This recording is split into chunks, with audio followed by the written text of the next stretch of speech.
오늘 거룩한 주일에 특별히 맥주감사 주일에 주의 전에 나오신 여러분들 위해 하나님의 크신 은혜와 복이 임하시기를 주님의 이름으로 축원합니다. 오늘 여러분과 함께 나눌 말씀은 감사는 어둠을 물리친다. 감사는 어둠을 물리친다는 제목으로 함께 은혜를 나누고자 합니다. 요즘 시대를 한마디로 표현한다면 감사를 잃어버린 시대라는 그런 생각이 들었습니다. 과거 전쟁 후에 정말 그 가난했던 시절에 먹을 것이 없었던 그 시절에는 정말 사는 것이 힘이 들긴 했지만 그래도 마음속에 감사가 있었고 좀 기쁨이 더 많았던 것 같습니다. 제 기억에 주일학교 그 찬양대 이제 연습이 끝난 후에 사탕 한 알 주면 얼마나 그 감사했는지요. 사탕을 만약에 선생님이 한 움큼 해갖고 이렇게 몇 알 이렇게 주면은 정말 로또 당첨된 것처럼 너무 기뻐서 막 감사했던 그런 그 기억이 있습니다. 그때는 누군가로부터 조금만 얻어도 얼마나 그 감사했는지요. 한마디로 감사가 그 있었던 그런 시절입니다. 근데 요즘은 어떻습니까? 과거와 비교하면 정말 임금도 많이 올랐고 먹을 것도 얼마나 풍부해졌는지 모릅니다. 여러분, 우리나라도 미국처럼 이제는 빈곤한 지역일수록 비만율이 높아지는 기현상을 보일 정도로 정말 한마디로 잘 사는 나라가 선진국이 지금 되어가고 있습니다. 장애인에 대한 처우도 물론 더 많이 개선되어야 합니다만 과거 가난했던 시절과 비교하면 정말 상상할 수 없을 정도로 그렇게 많이 좋아졌음에 틀림없습니다. 그러나 감사는 저는 눈을 씻고 보아도 이렇게 보지 못했습니다. 부족한 것, 안 된 것, 잘못된 것, 불평, 불만밖에 이렇게 보이지 않습니다. 그래서 요즘 시대를 한마디로 말한다면 감사가 사라진 시대다, 감사가 사라진 시대다, 이렇게 말할 수 있을 것입니다. 모두가 이런 처우가 안 되었다, 이런 복지가 안 좋다, 불평, 불만만 가득하지 누구 하나 정말 그 감사하게 생각하는 사람은 별로 없어 보입니다. 그러다 보니까 모든 사람의 마음이 점점 더 어두워져 가는 것은 아닐까요? 점점 캄캄한 심연 속으로 가라앉는 것 같은 것이 우리의 현재의 모습이 아닐런지요. 그러므로 오늘 말씀 1년의 중간 지점인 이 맥추감사절을 맞이해서 우리가 감사는 어둠을 물리친다, 이 제목을 가지고 어떻게 감사를 회복할 것인가를 살피시는 이 시간 되시기를 주님의 이름으로 축원합니다. 오늘 말씀은 가인과 아벨의 제사에 관한 말씀입니다. 잘 아시는 것처럼 가인과 아벨은 아담과 하와 사이에서 태어난 그런 자녀들입니다. 그들은 아담과 하와가 범죄하여 에덴 동산에서 쫓겨난 이후에 방황하는 중에 해산의 고통을 느끼면서 낳은 자식들이었습니다. 그러니까 가인과 아벨의 마음속에도 엄마 아빠가 가지고 있었던 그런 상처, 어두움, 여러분 그런 것들이 일정 부분 전가되었을 것입니다. 일단 하나님을 향한 그들의 인식이 얼마나 두렵고 떨리는 정말 무서운 하나님으로 그렇게 인식되었을까요? 여러분, 우리는 신약 시대를 살아가는 사람들이기 때문에 하나님의 아들 예수 그리스도의 은혜로 구속의 은혜를 그렇게 체험한 사람들입니다. 아담과 하와가 느꼈을 그 죄의 저주로부터 자유함을 얻은 사람이라는 말입니다. 예수님의 십자가의 보혈이 나의 죄를 깨끗하게 씻어주셨음을 우리는 믿습니다. 믿음으로 구원 얻었음을 확신하는 사람입니다. 그렇기 때문에 하나님에 대한 어떤 친밀한 그런 마음, 친밀한 감정이 우리에게는 있습니다. 양자의 영이신 성령 하나님께서 우리로 하여금 하나님을 아빠, 아버지라고 부를 수 있도록 해주셨기 때문에 우리는 하나님 아버지라고 하면서 얼마나 하나님을 친근한 마음으로 그렇게 대하는지요. 그러나 여러분, 오늘 본문의 가인과 아벨은 아니었습니다. 그들은 아직 하나님을 잘 몰랐을 시대였습니다. 그렇다고 모세 시대처럼 정말 하나님 앞에 지금 제사 드리는데 제사법이 이런 거다, 이렇게 제사를 지내라 하면서 제사법을 제대로 교육받을 수도 없었던 그런 시절의 사람들이었습니다. 그냥 성경은 아담이 하와와 동침하여 두 아들을 낳았는데 아벨은 양치는 자였고 가인은 농사 짓는 그런 사람이었다라고 그렇게 기록합니다. 그리고 성경은 말씀합니다. 세월이 지난 후에 이제 아담과 하와가 그 가인과 아벨을 낳은 다음에 세월이 지났죠. 정확하게 이때가 언제였는지는 우리가 성경이 말씀하지 않기 때문에 우리는 알 수 없습니다. 아마도 특정한 날이었을 것입니다. 안식일이었을 확률이 굉장히 높습니다. 왜냐하면 하나님께서 창조 질서로 이제 6일을 일하시고 일곱째 날에는 쉬셨기 때문에 아마도 아담과 하와는 이 전통을 따랐을 것입니다. 그리고 그들이 가지고 있던 하나님과의 교제에 대한 갈급함이 지금 이날 이제 제사로 표출되었을 것입니다. 하나님에게 가까이 가고 싶다. 그래서 가인과 아벨이 이제 하나님께 예배를 드렸습니다. 가인은 어떤 예배를 드렸습니까? 가인은 땅의 소산으로 제물을 삼아 여호와께 드렸다고 했습니다. 아벨은 양의 첫 새끼와 그 기름으로 드렸습니다. 그랬더니 하나님께서 아벨과 그의 제물은 잘 기쁘게 받으셨는데 지금 가인과 그의 제물은 받지 않으셨다는 것입니다. 그때 가인이 어떻게 반응했습니까? 몹시 분하여 안색이 변했습니다. 그리고는 가인이 그 둘이 들에 있을 때 그 아우 아벨을 쳐 죽였던 것입니다. 그러게 인류의 첫 번째 살인은 형이 그 동생에게 질투하는 마음을 가지다가 때려 죽이는 가장 무서운 형태로 자행되었던 것입니다. 저는 여러분 오늘 말씀에 대해서 구속사적인 해석 방법을 강조하지는 않겠습니다. 아벨은 예수님을 예표하는 어린 양을 잡아 그 피를 흘렸기에 하나님께서 받으셨고, 가인은 피 흘림이 없는 곡식을 바쳤기 때문에 받지 않으셨다는 해석을 하려는 것은 아닙니다. 사실 성경은 더 나은 제사를 드렸다는 말씀과 함께 더 중요한 한 가지 강조점을 우리에게 제시해 주었습니다. 그것은 아벨은 믿음의 제사를 드렸다는 사실입니다. 믿음의 제사, 믿음 말입니다. 그래서 믿음장인 히브리서 11장에서 아벨이 드린 제사가 믿음의 제사였음을 이렇게 강조합니다. 우리 히브리서 11장 4절을 함께 읽겠습니다. 믿음으로 아벨은 가인보다 더 나은 제사를 하나님께 드림으로 의로운 자라 하시는 증거를 얻었으니 하나님이 그 예물에 대하여 증언하심이라. 그가 죽었으나 그 믿음으로써 지금도 말하느니라. 아멘. 자, 여러분, 아벨이 이렇게 믿음의 제사를 드렸다는 것은 분명히 말씀하죠. 자, 여러분, 오늘은 성경 해석보다는 좀 다른 각도에서 살펴보고자 합니다. 그것은 바로 가인의 마음을 들여다봅시다. 가인의 마음속을. 아벨의 제사는 받아들여졌는데 정작 가인의 제사는 거절되었을 때 가인의 마음이 얼마나 어두워졌을까요? 여러분, 한번 창세기 그 4장 5절 6절을 우리 다시 같이 읽겠습니다. 시작. 가인과 그의 제물은 받지 아니하신지라. 가인이 몹시 분하여 안색이 변하니 여호와께서 가인에게 이르시되 내가 분하여 함은 어찌 됨이며 안색이 변함은 어찌 됨이냐. 아멘. 안색이 변했다고 했습니다. 가인의 마음이 어둠이 엄습했다는 것이죠. 어둠이 엄습해서 마음의 먹구름이 드러워지니까 지금 얼굴색이 변했던 것입니다. 그의 마음이 어둠에 삼켜져서 막 분하여 어쩔 줄 모르는 지금 그런 상태가 되었습니다. 결국 형이 동생을 쳐 죽이는 인류 최초의 가장 끔찍한 살인을 저질렀던 것입니다. 얼마나 비극적인 일이 이렇게 발생한 것인지요. 그래서 감사는 어둠을 물리친다는 이 진리, 감사는 어둠을 물리칠 수 있다는 이 진리가 중요합니다. 가인이 그때 질투하거나 막 시기하거나 분노하지 않고 감사할 수 있었더라면 여러분, 얼마나 다른 결과가 일어날 수 있었을까요? 여러분, 당신은 제사가 정착되기 이전의 시대였습니다. 아담과 하와도 하나님께 올바른 제사법을 잘 몰랐을 때였습니다. 사실 창세기 4장까지는 제사에 대한 단서가 전혀 없습니다. 거의 없습니다. 한 가지를 억지로 꼽는다면 창세기 3장 21절을 볼 수 있을 것입니다. 여호와 하나님이 아담과 그의 아내를 위하여 가죽옷을 지어 입히시니라. 가죽옷. 여러분, 가죽옷이라는 것이 양을 죽여야 얻을 수 있는 것이죠. 하나님께서 아담과 하와의 죄악의 그 부끄러움을 감춰주시기 위해서, 덮어주시기 위해서 양을 잡아 가죽옷을 입혔는데, 그때 죽은 양이 예수 그리스도, 우리를 위해 죽으신 예수님을 예표한다는 그런 해석을 하는 것입니다. 여러분, 이 정도이니까 이제 아담과 하와도 두 아들에게 제사법에 대해 제대로 가르칠 것이 없었을 것임에 틀림없습니다. 여러분, 그냥 신락원이라고 하지요. 낙원을 잃어버렸다.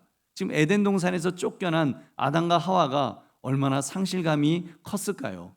그리고 그러한 부모의 상실감을 보고 자란 가인과 아벨 또한 하나님 그 상실감이 역시 있었겠죠. 하나님과 가까이 하고 싶다, 하나님과 교제하고 싶다, 하나님의 교제를 갈망했을 것입니다. 그래서 아벨은 양의 첫 새끼를 잡아서 제사를 드렸던 것입니다. 그러나 중요한 것은 아벨이 믿음으로 드렸다는 것이 사실은 더 중요합니다. 하나님을 하나님으로 믿었다는 것입니다. 어쩌면 회개하는 마음이 있었을 것입니다.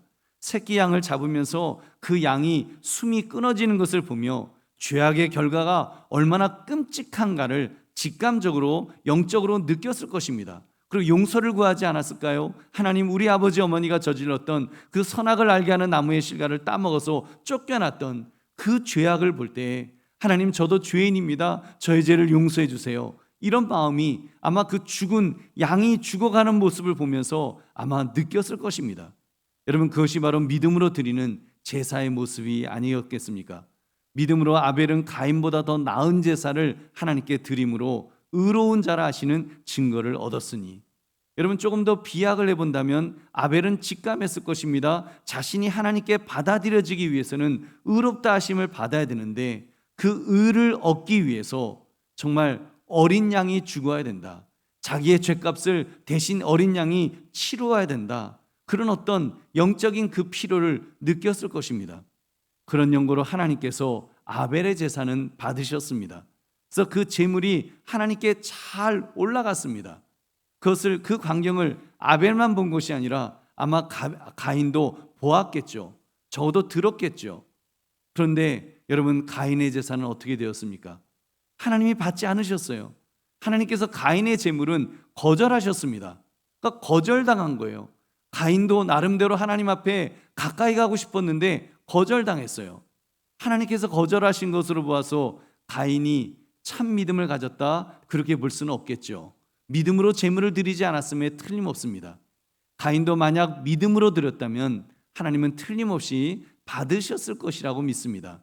왜냐하면 가인의 제사 방법 자체는 큰 문제가 없었기 때문입니다. 여러분, 5대 제사 중 하나로 소제라는 것이 있습니다. 소제, 즉 곡물을 제사로 바치는 그런 제사 방식도 있습니다. 고운 곡식가루에 기름과 유황과 소금을 넣어서 화덕이나 번철 또는 소태 굽기도 하였고, 그렇게 첫 이삭을 드리기도 했습니다. 그렇다면 제사법에 따르자면 하나님께서 가인의 제사도 방법이 잘못되어서 안 받으셨다고까지는 볼 수 없을 것입니다. 중심을 보시는 하나님께서 가인의 깊은 곳, 영혼 깊은 곳을 들여다보실 때, 얘는 믿음의 그 제사를 드리지 않는구나, 그 믿음으로 드리는 게 아니구나, 하나님께서 그렇게 보시고 하나님은 가인의 제물을 받지 않으셨던 것입니다. 아벨이 가졌던 믿음을 가인에게서는 보지 못하셨던 것이죠. 여러분, 그렇다면 이때 가인에게 감사가 작동했더라면 여러분 어떻게 되었을까? 이런 안타까운 마음이 저에게 들었습니다. 여러분, 감사는 사실 근본적으로 믿음의 행위입니다.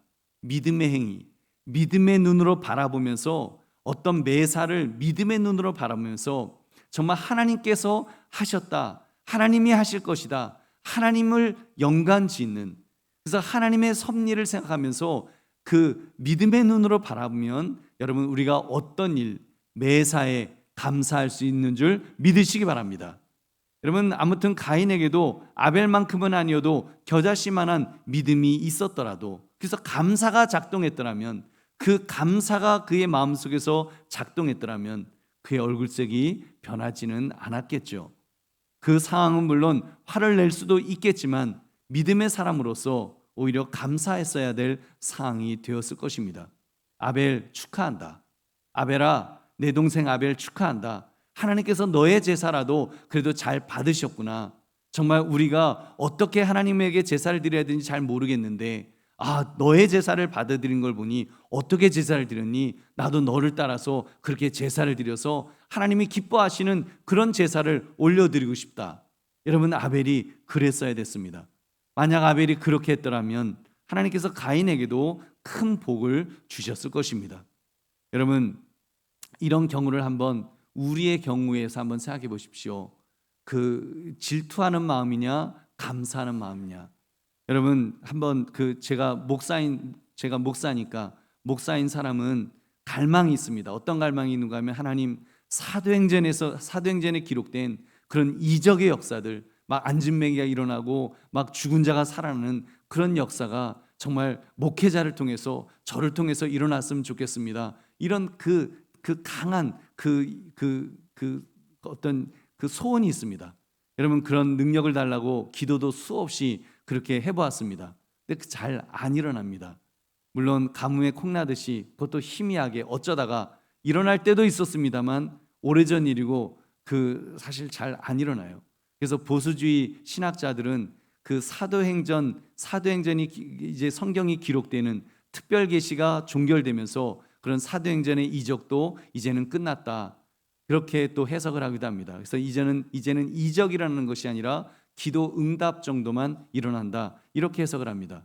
여러분, 아무튼 그런데요, 만약에 우리 부목사님들 중에 막 이제 기도를 하시는데 그 사도행전의 역사가 막 일어난다고 해보십시오. 아무개 목사님이 막 기도했더니 이제 막 그 할렐루야 병이 나았어요 그러면서 막 어떤 분이 갑자기 벌떡 일어나갖고 통증이 없어졌어요. 막 우리 어르신이 지팡이를 던지면서 하나님께서 나에게 다리에 힘을 주셔서 펄쩍펄쩍 뛸 수 있어요. 그러면서 막 우리 막 권사님들은 펄쩍펄쩍 뛰시는 거예요.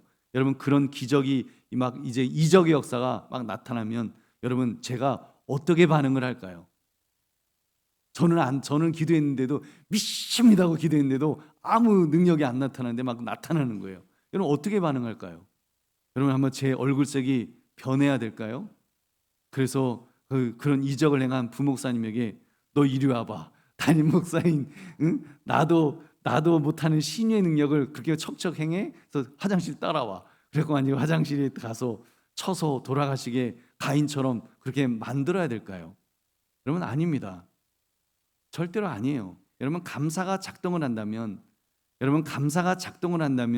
그때 그런 그 이적을 믿음으로 해석하게 될 것입니다. 믿음의 눈으로 해석을 할 것입니다. 하나님이 역사하시는구나. 하나님이 이 시대에도 이런 역사를 허락해 주시는구나. 그러면 여러분, 소망이 생기지 않습니까? 나도 그러면 하나님 앞에 기도해야 되겠다. 더 기도하면 하나님께서 우리 아무개 부목사님에게 역사하신 하나님은 나에게도 역사하실 거야. 그러면서 여러분, 그렇게 하나님 앞에 정말 감사하면서 기도하면 하나님은 역사하실 줄로 믿습니다. 여러분, 그럼 얼마나 멋있겠습니까? 여러분, 그러면 정말 얼마나 놀라운 그런 일이 벌어지겠습니까? 여러분, 가인도 그렇게 반응했더라면 아벨의 제사를 받으시는 그 하나님을 바라보면서 하나님이 아벨의 제사를 저렇게 받으시는군요. 나도 그러면 아벨처럼 제사를 드리면 되겠네요 하면서 그렇게 했더라면 여러분, 가인의 제사도 하나님께서 받으셨을 줄로 믿습니다. 여러분, 가인의 변화된 모습에 하나님이 기쁘게 받으시지 않으시겠습니까? 여러분, 저는 초대교회 때 12제자들이 그런 식으로 사역했으리라고 믿습니다. 둘씩 짝을 지어서 사방으로 흩어져서 복음을 전했습니다. 그때요, 막 이적이 일어났어요. 그래서 병든 자가 그 병이 낫고 안진뱅이가 일어나고 죽은 자가 살아나고 그 귀신들이 쫓겨나는 그런 역사들이 있었습니다. 그때 제자들이 경쟁했을까요? 경쟁하면서 뭐라고? 베드로가 그러는 거예요. 뭐라고? 저 쬐끄만 요한이가 죽은 자를 살려냈대? 아니, 나도 못한 일을 요한이가 했다는 거야? 하면서 막 짜증내고 시기하고 질투했을까요? 여러분, 안 그랬을 것입니다. 여러분, 분명히 기뻐했을 거예요. 감사했을 것입니다. 저는 예수님께서 12사도들을 보내셨을 때 그런 감사의 시너지가 그들 안에서 있었을 것이라고 저는 확신합니다. 아무개가 엄청난 기적을 행했대. 그러면서 그들은 깜짝 놀라면서 뭐라고? 하나님의 역사가 그런 일까지 하신다고? 그런 일까지도 가능하다고? 하면서 그들이 서로 격려하면서 서로 감사하면서 자기들 안에 일어나는 그런 하나님의 역사에 정말 기뻐하고 감사하면서 그러면서 더 많은 역사가 능력이 나타난 줄로 믿습니다. 여러분, 얼마나 멋진 모습일까요? 우리 사랑하는 성도님들, 감사는요, 해석의 능력입니다. 해석의 능력, 믿음으로 하나님의 함께 하심을 해석해내는 것입니다. 그래서 어떤 사람이 좋은 일이 일어났을 때 하나님이 저 사람을 통해서 저런 역사를 이뤘구나. 그래서 시기하거나 질투하거나 그 섭섭해하는 것이 아니라 하나님이 하신 것에 대해 기뻐하고 감사하는 것입니다. 설령 어려운 일이 내 삶에 벌어진다고 할지라도 그것을 그 믿음의 눈으로 해석해내면 하나님이 하실 것이 무엇인지를 보게 될 것입니다. 그러면 감사하면서 하나님 이 일을 통해서도 역사하실 줄로 믿습니다. 하나님 이 일을 통해서 오히려 하나님의 살아계심을 나타내 보이실 줄로 믿습니다 하면서 믿음의 눈으로 바라보면 여러분 우리가 어떤 형편 어떤 처지에서도 감사하게 될 줄로 믿습니다. 그래서 우리는 매사에 감사할 수 있습니다. 감사해야 합니다. 데살로니가전서 5장 16절부터 18절 말씀 우리 함께 읽겠습니다. 항상 기뻐하라, 쉬지 말고 기도하라, 범사에 감사하라. 이것이 그리스도 예수 안에서 너희를 향하신 하나님의 뜻이니라. 아멘. 하나님의 뜻이 무엇이라고요? 범사에 감사라는 것입니다. 범사가 뭡니까? 모든 일에 있어서 여러분 어떤 처지에서든지 어떤 형편 어떤 처지에서든지 감사하라. 이것이 범사에 감사하는 모습인 것입니다. 여러분이 감사에 어떤 말씀이 따라옵니까? 쉬지 말고 기도하라. 범사에 감사와 함께 기도가 그리고 기쁨이 동반됨을 이렇게 말씀해 주신 것입니다. 여러분 그래서 우리는 언제나 감사하면서 감사하는 마음으로 기도하시기를 주의 이름으로 축원합니다. 여러분 그러면 하나님은 틀림없이 역사하여 주실 것입니다. 이와 유사한 표현으로 사도 바울은 이렇게 말씀합니다. 빌립보서 4장 6절부터 8절까지 함께 읽겠습니다. 아무것도 염려하지 말고 다만 모든 일에 기도와 간구로 너희 구할 것을 감사함으로 하나님께 아뢰라. 그리하면 모든 지각에 뛰어난 하나님의 평강이 그리스도 예수 안에서 너희 마음과 생각을 지키시리라. 아멘. 어떻게 기도하라고 하셨습니까? 감사함으로 하나님께 아뢰라. 여러분 기도할 때 감사함으로 하나님께 아뢰라는 거예요. 그렇게 하면 하나님의 평강이 그리스도 예수 안에서 너희 마음과 생각을 먼저 지켜주신다라고 약속해 주셨습니다. 할렐루야. 여러분 마음과 생각을 먼저 지켜주신다는 것입니다. 그렇다면 가인이 이렇게 했더라면 얼마나 좋았을까요?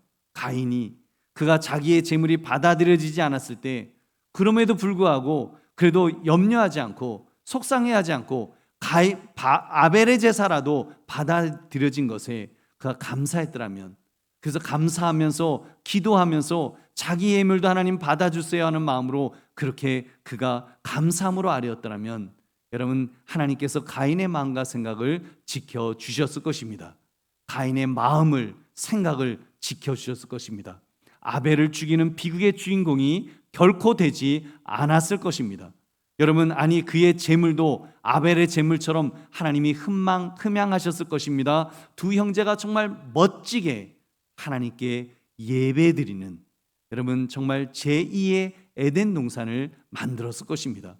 여러분 한번 생각해 보세요. 아담과 하와 이후에 가인과 아벨이 정말 하나님 앞에 하나님이 기뻐하시는 그런 예배를, 하나님이 흠양하시는 예배를 그들이 잘 드렸더라면 여러분 잃어버렸던 그 에덴 동산을 여러분 다시 복락원으로 다시 찾는 역사가 일어나지 않았을까요?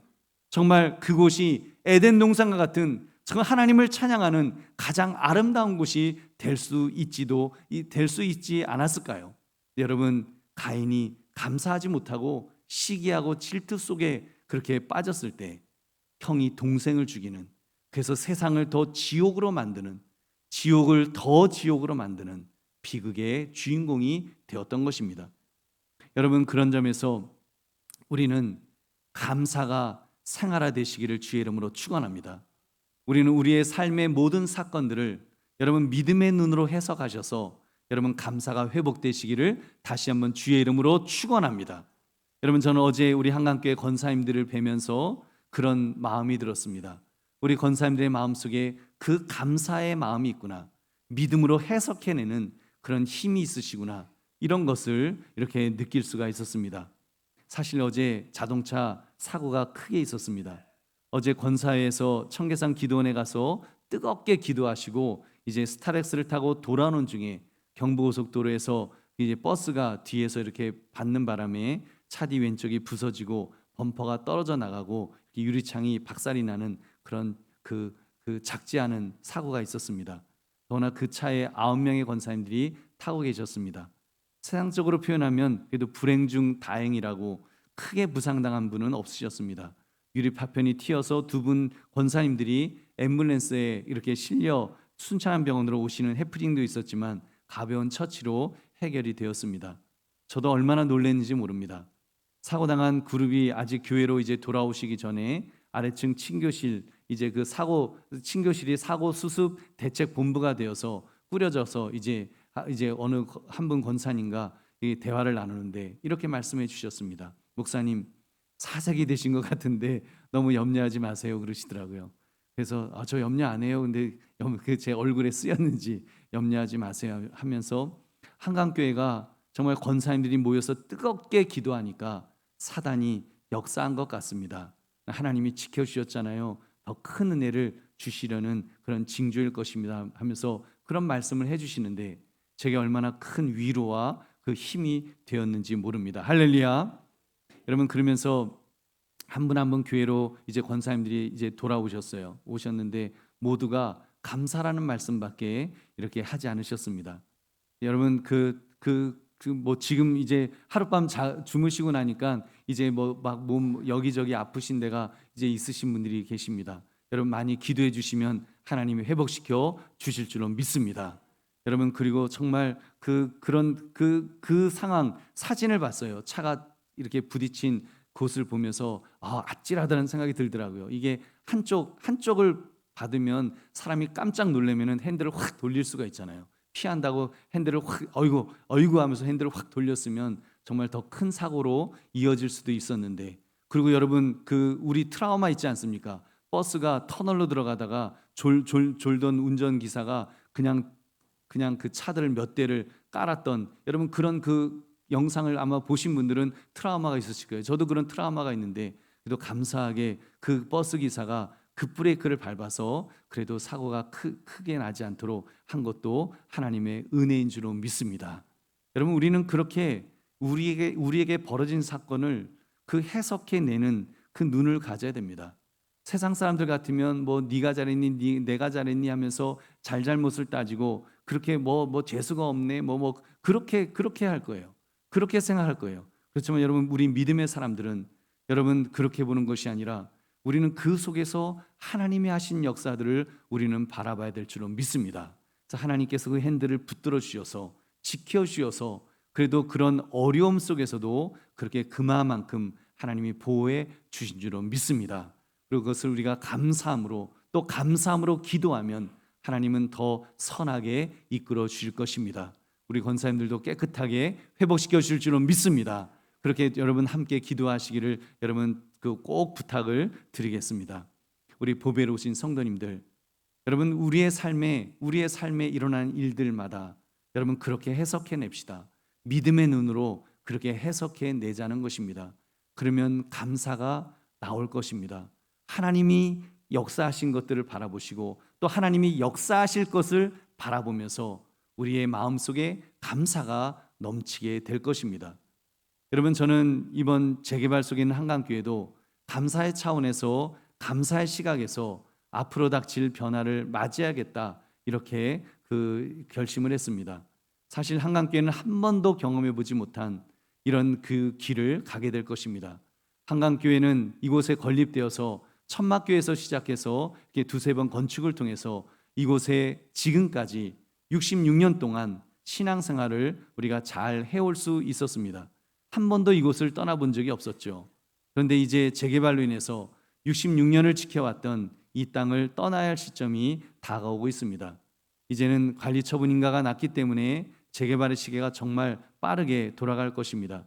만약에 예정한 대로 10월에 진짜 이주가 이제 시작이 된다면 제가 볼 때는 6개월 안에 그 조합에서 이제 6개월 안에 이제 이주를 하면 뭐 이렇게 인센티브를 준다, 뭐 상을 준다 이러고 있기 때문에 아마 최소한 절반 이상의 주민들이 앞다투어 빠져나갈 것입니다.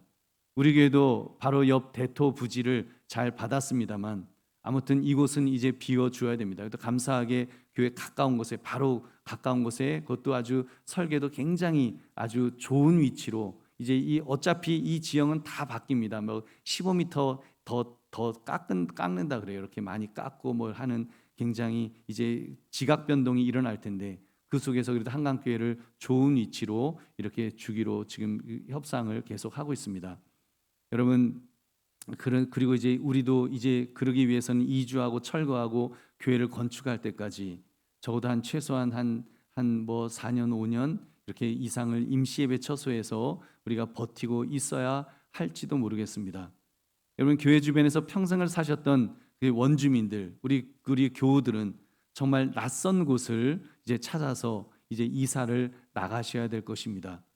그래서 칼럼에도 썼습니다만 우리 너무 멀지 않고 또 우리 교우들이 교회를 따라서 이사 오실 수 있는 그런 지역을 찾고 있습니다.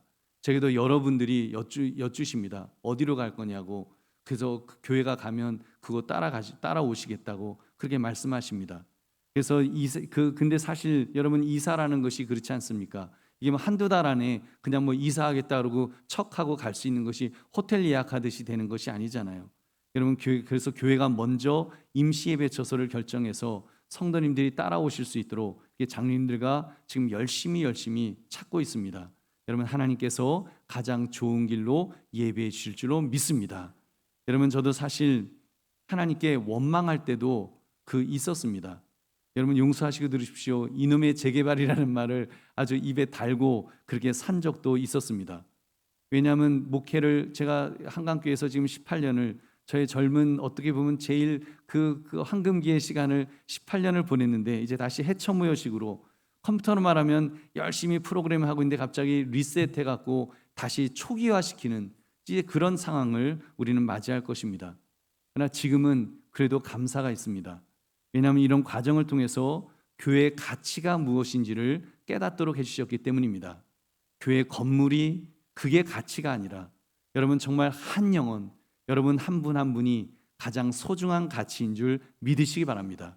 그리고 바로 여러분들과 함께 이렇게 그 오랜 세월을 함께 신앙생활할 수 있고 어쩌면 저의 이제 마지막 저의 그 목회의 그 마지막을 한강교회에서 여러분들과 함께 마무리할 수 있다는 것만으로도 여러분 이게 정말 너무나도 큰 하나님의 은혜라고 저는 믿습니다. 그래서 저는 너무 감사해요. 지금은 너무너무 감사하고 여러분 한 분 한 분을 만나서 지금까지 목회할 수 있고 앞으로도 목회할 수 있다는 것 자체가 너무나도 감사하고 감사할 뿐입니다. 여러분 거기다 여러분에게 선포했듯이 하나님께서 제게 그 임시 예배 처소를 가는 그 시간을 개척교회를 하는 마음으로 가라는 이런 비전을 저에게 주셨습니다. 그냥 시간만 때우는 시간이 아니라 교회가 건축되기를 기다리는 시간이 아니라 우리가 임시 예배 처소 가는 그 시간을 정말 개척하는 마음으로 젊은 목회자가 개척할 때 경험도 없죠, 교인도 없죠, 돈도 없죠, 아무것도 없는데도 개척해서 정말 교회를 성장시키는데 여러분 우리 얼마나 좋은 조건입니까? 목사도 경험도 있죠.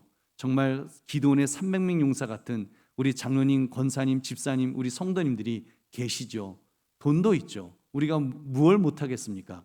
여러분 우리가 개척하는 마음으로 우리가 시작하면 하나님께서 우리에게 큰 부흥의 역사를 부어주실 줄로 믿습니다.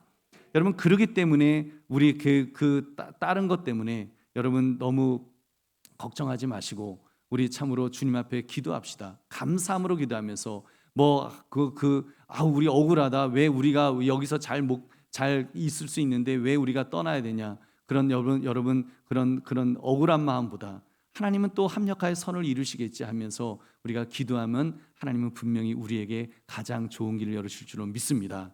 여러분 건축도요 염려하지 않으셔도 좋습니다. 우리 그 조합과 협상할 때도 계속 그 조합에도 이야기했습니다. 우리는 땅을 줄여도 좋으니까 우리는 충분한 그 돈을 확보해야 된다. 그렇게 이야기했고 그렇게 협상을 잘 하고 있습니다. 여러분 물론 지금 이제 교회가 지어지면 지금보다 훨씬 더 크고 멋진 교회가 세워지게 될 것입니다.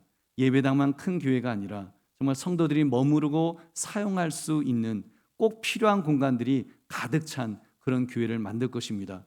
그리고 그런 교회는 여러분이 구상하시는 것입니다. 여러분들이 아이디어를 내셔서 이런 것이 있으면 좋겠어요. 저런 것이 있으면 좋겠어요. 하면서 정말 교회에 꼭 있어야 될 그런 공간들을 함께 만들어 가서 우리가 정말 이제 임시예배 처소에서도 우리가 꿈을 펼치고 또 그 이후에도 여러분 우리가 또 좋은 또 예배당에서 그렇게 우리가 또 신앙생활 할 수 있는 날이 올 줄로 믿습니다. 여러분 그러므로 정말 속상해 하시거나 여러분 그 억울해 하시거나 그러지 마시고 기뻐하시고 감사하시고 무엇보다도 감사하며 기도하시기를 주님의 이름으로 축원합니다. 여러분 그렇게 위기를 기회로 만듭시다. 그러기 위해서는 감사의 사고를 해야 됩니다. 감사는 어둠을 물리치는 힘이 있으니까요. 여러분 감사는 어둠을 물리치는 힘이 있는 줄 믿으시기 바랍니다. 그러면 오늘 말씀 감사는 어둠을 물리친다 이 제목처럼 불평 불만이 나올 수밖에 없는 형편과 처지에 있다 할지라도 여러분 믿음의 눈으로 해석해내셔서 하나님 앞에 감사하며 기도하시는 저와 여러분 되시기를 주님의 이름으로 축원합니다.